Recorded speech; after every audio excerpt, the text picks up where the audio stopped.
soo dhawaada saaxiibayaal meel kastoo aad joogtaan halkan waa channelka dabagalka wararka waa 18 bisha afraad sanadka 2023 qodobada ugu waaweyn warkeenana waxaa kamid ah shabaabka ku sugan ceelbuur oo bilaabay in hubka ay ku wareejiyaan odayaasha dhaqanka ee degmadaas haddaba muxuu yahay qorshahan cusub ee wadaan shabaabku maxayse ka damacsan yihiin xog waran ku saabsan warkeena ayaad kaga bogan doontaan ciidanka dawladda federaalka deegaano hor leh ay kala wareegeen maleeshiyada shabaab dawladda federaalka 36 qof oo ajaanib ah ay maxkamad ku soo taagtay Muqdisho UK safiir cusub ay u soo magacaawday Soomaaliya iyo diblomaasiyiin uu ka mid yahay wakiilka midowga Yurub oo lagu weeraray Suudaan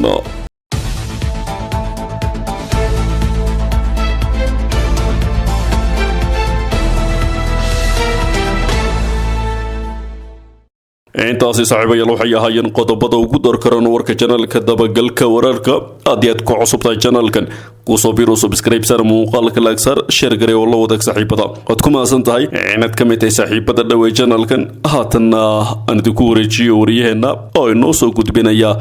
wararkaasi oo faahfaahsan waad maasan tahay halkan waa channelka dabagalka wararka daawadayaal haatana ku soo dhawaada qodobada aad maqasheen oo dhameystiran kooxda shabaab ee ku sugan ceelbuur ayaa bilaabeen in ay hubkooda ku wareejiyaan odayaasha dhaqanka degmadaasi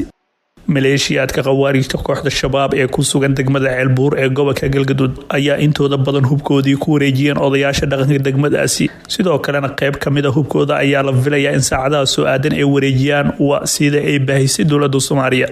warbixintan ayaa lagu xaqiijiyay in wareejinta hubkan lagu go'aamiyay kulan al-shabaab iyo odayaasha deegaanka ee ku yeesheen degmada ceelbuur ee gobolka galgaduud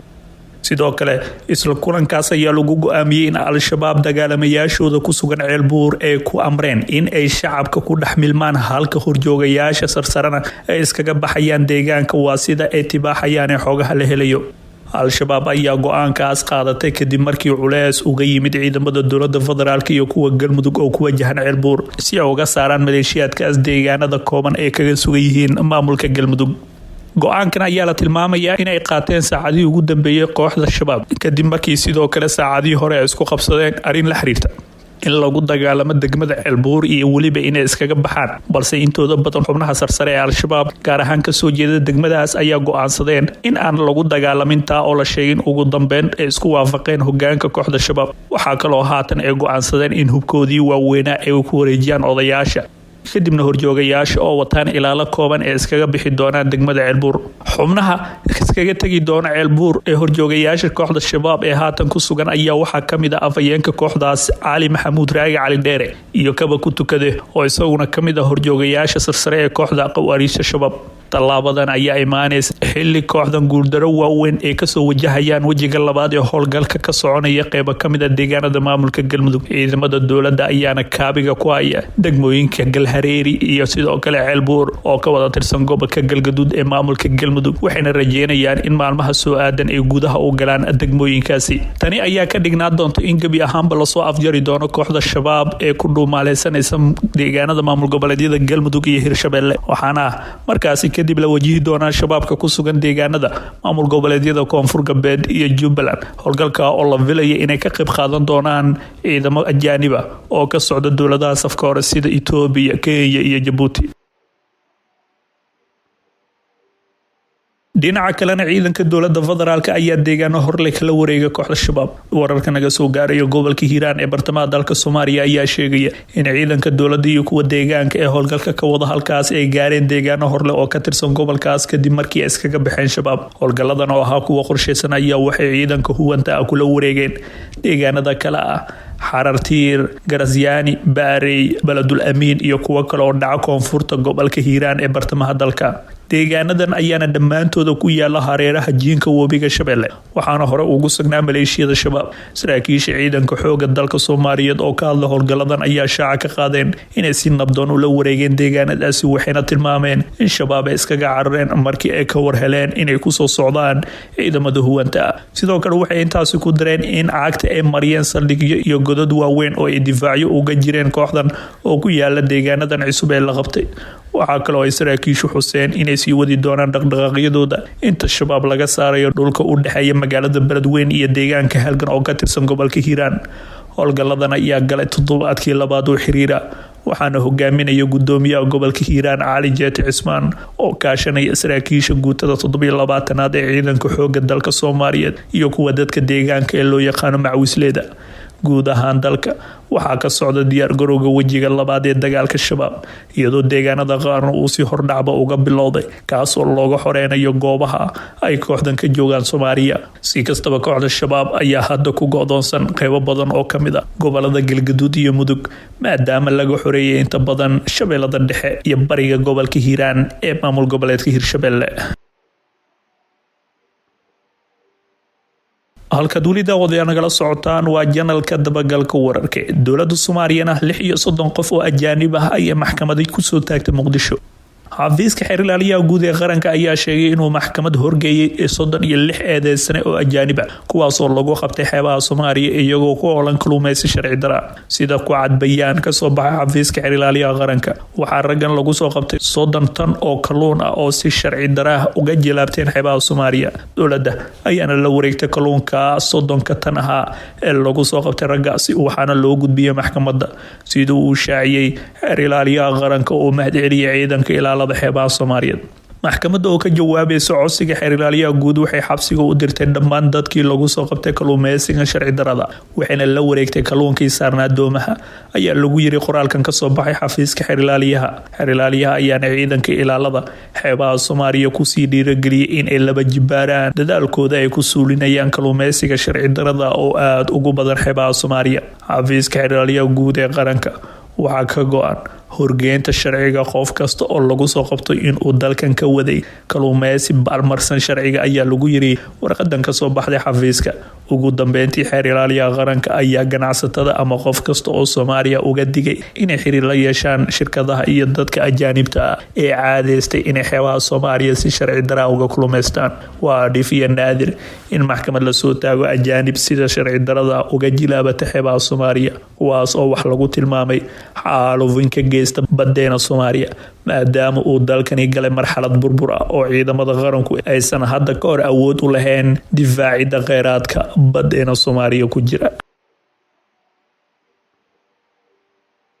dowladda UK safiir cusub ayaa soo magacawday Soomaaliya. dowladda wadanka Ingiriiska ayaa haatan safiir cusub soo magacawday arrimaha Soomaaliya sida ay shaaca ka qaaday wasaaradda arrimaha dibadda dalkaas. safiirkan cusub ayaa waxaa lagu wadaa inuu dhowaan soo gaaro magaalada Muqdisho si uu waraaqadiisa aqoonsiga ugu wareejiyo madaxweynaha dalka Xasan Sheekh Maxamuud ugana howlgalo gudaha dalka Soomaaliya. safiirkan ayaa bedelaya haweeneydii ka horeysay ee safiirka ahayd oo xilkan haysay sanadihii la soo dhaafay waxaana si weyn loogu xasuustaa doorkii ku aadanaa doorashadii soo dhamaatay ee dalka ka dhacday 2022. danjiraan cusub ayaana xilka si rasmi ah ula wareegi doona inta lagu guda jiro bisha May ee sanadkan 2023 si uu u guto waajibaadkiisa loo xilsaaray. sidoo kale safiirkan cusub ayaa shaqooyin kala duwan oo diblomaasiyadeed ka soo qabtay dhowr wadan sida Pakistan, Ghana, Saudi Arabia, Talyaaniga, Greek iyo wadamo kale. waxaa la filayaa in safiirkan cusub oo ah khabiir diblomaasiyadeed uu halkeeda ka sii wado wada shaqeynta Soomaaliya iyo UK uuna sii xoojiyo xiriirka labada dal. danjiraan ayaana haatan ka tirsan xafiiska shaqaalaha ee qunsulka guud iyo agaasimaha ganacsiga iyo maalgashiga ee magaalada Milan ee wadanka Talyaaniga. Ingiriiska ayaana kamid ah wadamada reer Yurub ee xiriirka wanaagsan la leh dowladda federaalka wuxuuna sidoo kale tababar iyo dhaqaale siiya ciidamada xoogga dalka Soomaaliyeed ee haatan dagaalka adag kula jira kooxda qawaariijta shabaab. shalay ayaa ugu dambeysay labada dowladood waxa ay magaalada Muqdisho ku kala saxiixdeen heshiis cusub oo is-afgarada. mashruucan oo ay fulin doonto UNICEF ayaa waxa uu socon doonaa muddo 3 sano ah waxaana laga fulin doonaa sida qorshuhu yahay maamul goboleedyada Jubbaland, Galmudug iyo gobolka Banaadir. waa hagaagii daawadayaal iminkana waxaanu eegaynaa diblomaasiyiin uu ku jiro wakiilka midowga Yurub ayaa lagu weeraray wadanka Suudaan. xogayaha arrimaha dibadda wadanka Mareykanka ayaa si kulul uga hadlay weerar lagu qaaday diblomaasiyiin u dhashay dalkaas oo kolonyo ay wateen lagu weeraray gudaha wadanka Suudaan isagoona ku tilmaamay arrin laga xumaado. Antonio ayaa taxadar la'aan ku sifeeyay isagoo ku qeyladaamiyay in indha gaara loo yeesho xaaladda qalafsan ee ka jirta Jamhuuriyadda Suudaan gaar ahaan magaalada Khartoum. Tallaabadan waxay ahayd mid taxadar la'aan waa mas'uuliyad daro dabcan waa mid aan ammaan ahayn waxaan ka walaacsanahnay guud ahaan amniga guud ee deegaanada ay ku yaalaan xarunta safaaradda iyo xafiisyada kale ayuu ka yiri xogeyahan xilli uu ka qaybgalayay shirka wasiirada arrimaha dibadda G7. Tallaabadan ayaana imaanaysa xilli sidoo kale safiirka midowga Yurub u fadhiya wadanka Suudaan lagu weeraray gurigiisa oo ku yaala caasimadda Khartoum, halkaas oo ay ku dagaalamayaan xoogagga iska soo horjeeda. Dhaawac weyn ma uusan gaarin diblomaasigan oo u dhashay dalka Ireland sida uu xaqiijiyay wasiirka arrimaha dibadda dalkaas. wasiirka ayaana weerarkan ku tilmaamay mid si weyn meel ka dhac ugu ah waajibaadka ilaalinta diblomaasiyiinta. ku dhowaad 185 qof ayaa ku dhimatay dagaalka tan iyo sabtidii ka socday Khartoum, iyadoona dhaawacuna uu ka badan yahay 1800 qof sida ay sheegtay qaramada midoobay. dhinacyada ku dagaalamaya Khartoum ayaa isku adeegsanaya hubka noocyadiisa kala duwan iyo diyaaradaha dagaalka militariga iyo xoogaga sida gaarka oo tababaran ee magacooda loo soo gaabiyo RSF ayaa midba sheeganaya inuu gacanta ku hayo goobaha muhiimka ah. wasiirka arrimaha dibadda Ireland ayaana ku tilmaamay danjirahan la weeraray diblomaasi heerkiisa sareeya oo dalkiisa iyo Yuruba u shaqeeyay xilli adag. goorsii horeysay madaxda siyaasadda arrimaha dibadda midowga Yurub ayaa barteeda Twitterka ku qortay in mas'uuliyadda amniga safaaradda iyo shaqaalahuba ay saaran tahay dowladda Suudaan.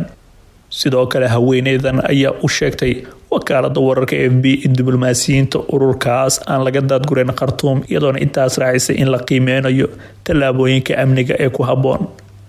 mas-uul u hadlay wasaaradda arrimaha dibadda Mareykanka ayaa isaguna sheegay in xilligan uusan jirin qorshe ee Washington kula baxayso shaqaalaheeda ka jooga Suudaan, inkastoo uu xiran yahay garoonka diyaaradaha Khartoum. waxaase ugu baaqnay dhammaan muwaadiniinta dalkaas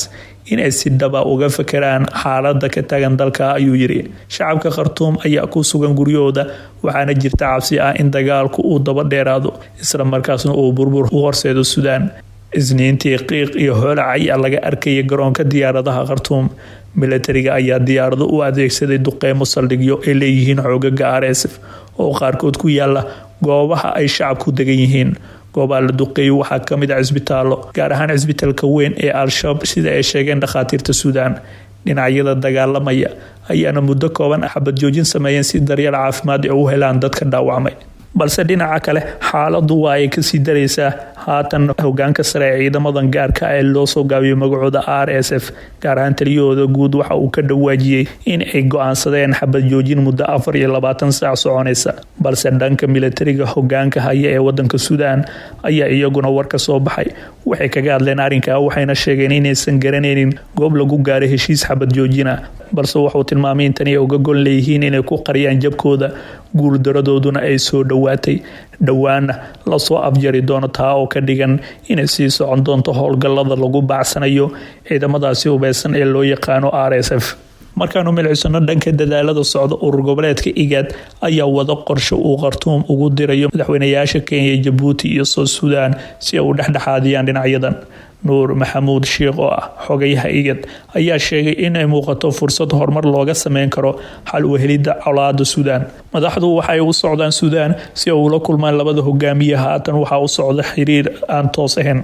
waxaana lagu baaqay in xabadda ay joojiyaan oo ay khilaafkooda ku dhameeyaan wadahadal, ayuu yiri. waxa uu intaasi ku daray in labada janan ee kala hogaaminaya dhinacyada ku dagaalamaya Suudaan ay ogolaadeen inay wada hadlaan, taas oo uu ku tilmaamay arrin wanaagsan.